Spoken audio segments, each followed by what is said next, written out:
Biko Foundation. When I say Steve Biko transformed our politics, let me tell you that not only did he mobilize the youth, what he did was to say, after all the centuries of brainwashing, of white superiority through colonialism, through the settlers who stole the land, who stole the wealth, and the women, the violence and the brutality, here was a young man who said, to be free, you have to believe you can be free. That's a simple way of saying what is said up here. You have to be who you can be. You are a human being, and you must not let others define who you are. One of the speakers earlier praised me for not getting anything out of fighting for freedom in my country. I know it's looked at that way because I was not of the oppressed, but of the privileged group. But what I got out of it was that I could honestly say, I am not an oppressor. I will not exploit others, not consciously. I can be free to be a human being, as Steve Biko wanted to be a human being. And Steve Biko mobilized the youth. And he said something also he did something that I think is important to understand.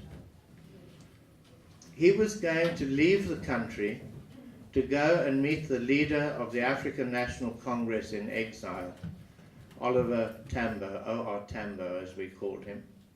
Great leader, led our movement in exile for 30 years. And what Steve Biko came to understand was that to mobilize inside and alone was not enough. It needed our people to be together. And there's no question that throughout the history of the modern times, the African National Congress and its allies, Colored People's Congress, Indian Congress, and Congress of Democrats of white South Africans, was the leading movement. Was coupled with a trade union movement that had no rights, but fought for the rights of working people. Steve Biko had been banned, which meant he was limited to live in one town, could not attend public meetings, could not speak to more than one person at a time. He could write, but he could not publish. To publish his words meant prison. And so he was very restricted, but very influential. The arrangements for him to go abroad were being made through a fund based in Geneva in Switzerland called the International Universities Exchange Fund. Its director, a man Erik Erikson, a Swede, was having an affair with a woman who was not his wife. These things happen in history, you know. The problem was that he left the office in charge of his assistant, a man called Craig Williamson, who was a South African secret policeman and who was spying on everything that was being done and the connections with South Africa. And the fact that Stephen Bantu Biko was going to meet with the leadership of the ANC to discuss how they could work together. At this point, Stephen Biko was a serious danger to the apartheid regime.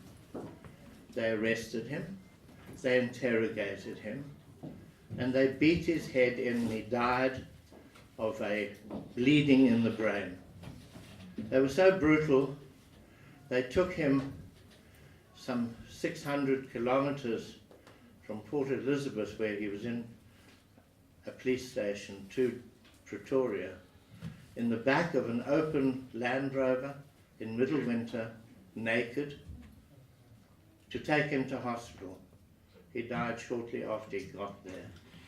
And we know that no doctor, no prison doctor would come out at night to see him. But in any case, it would have been too late. Worse, there was an inquest, of course. And the magistrate said There's no way of charging anybody because there are no eyewitnesses to what happened. Only the secret policeman who beat him to death. We have a law that says if you do something and only you could have done it, then you must be guilty. But not in apartheid South Africa.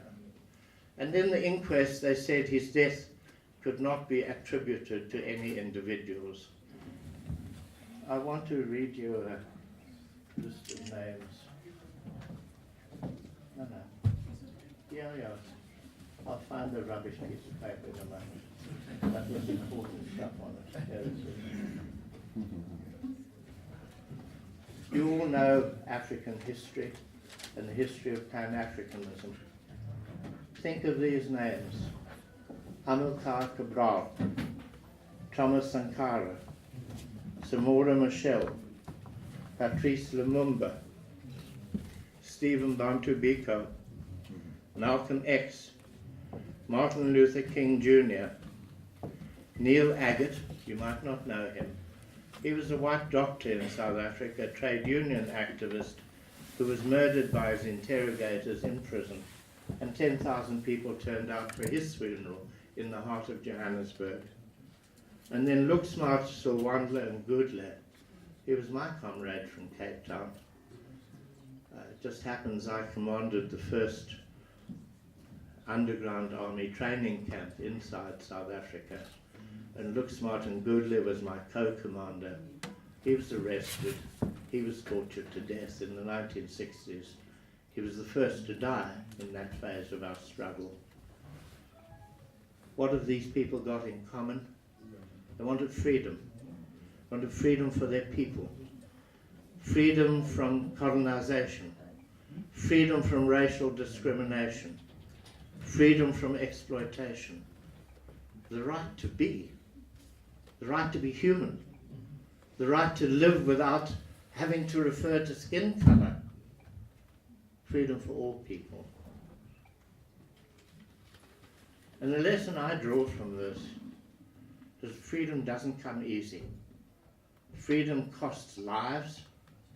It costs tens of thousands of years in prison in my country alone. It takes courage, it takes fortitude, and it takes international solidarity. It was mentioned earlier tonight.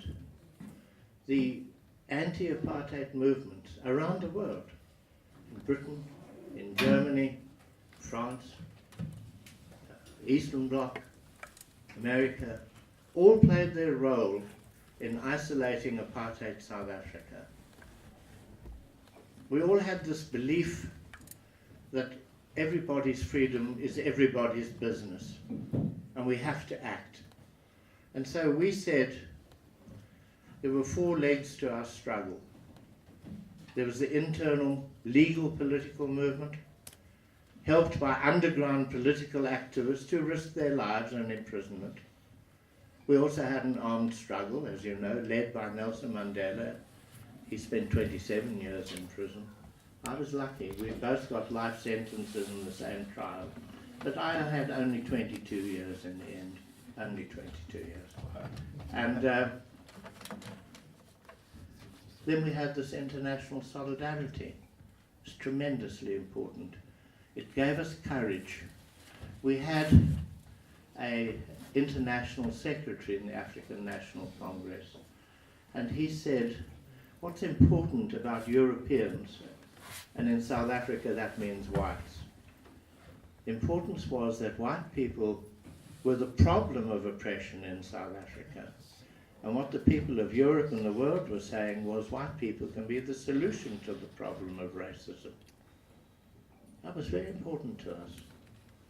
And as a prisoner, cut off from the world, when eventually we were allowed to receive Christmas cards, first they said we could have 3, and of course you took them from your family. Then they said we could have 12, and there'd be hundreds that came from all over the world. And it was a feeling of such support that here were school classes writing to us, and trade union branches, and church groups, and civic associations from all over the world. It's not that we doubted that what we were doing was right, fighting racism, fighting oppression, fighting for freedom. But it was nice to know that people supported us.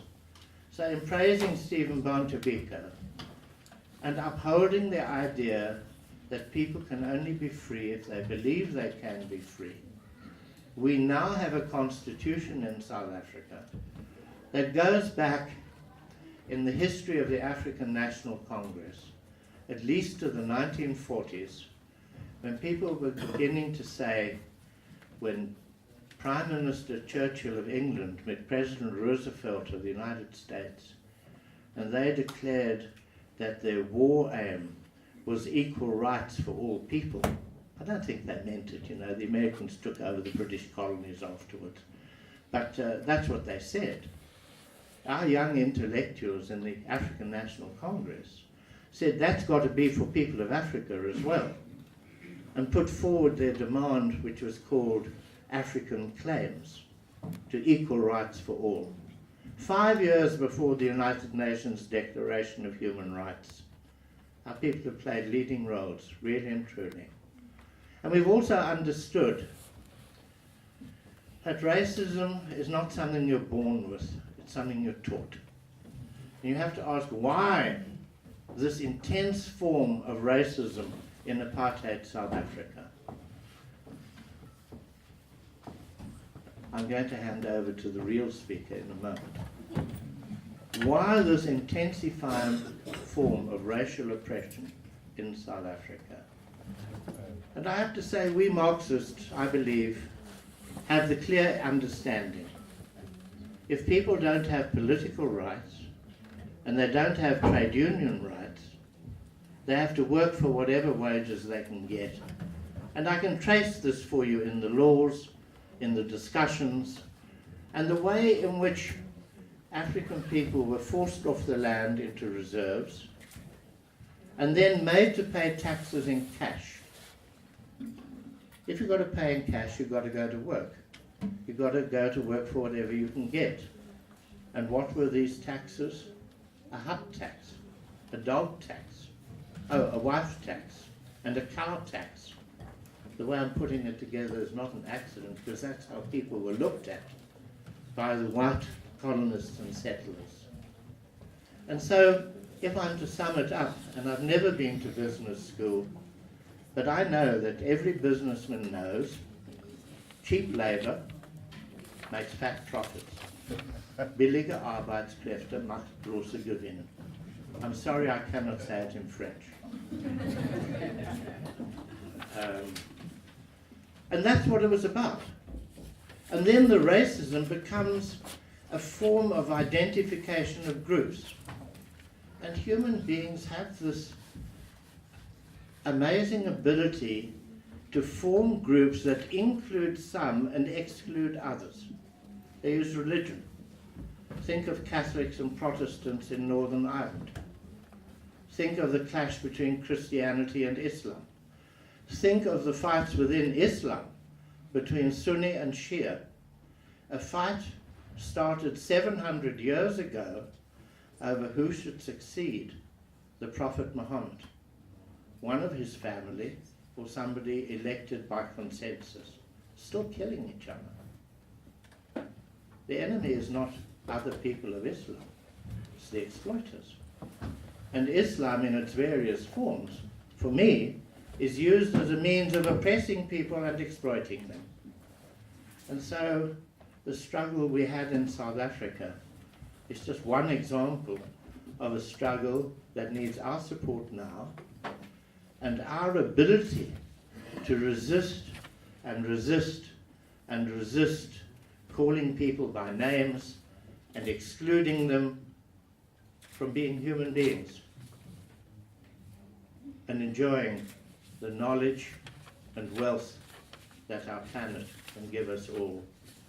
I learned this before Stephen Biko was probably born, but he reinforced it for me and for all my country, and I think the world. Thank you very much.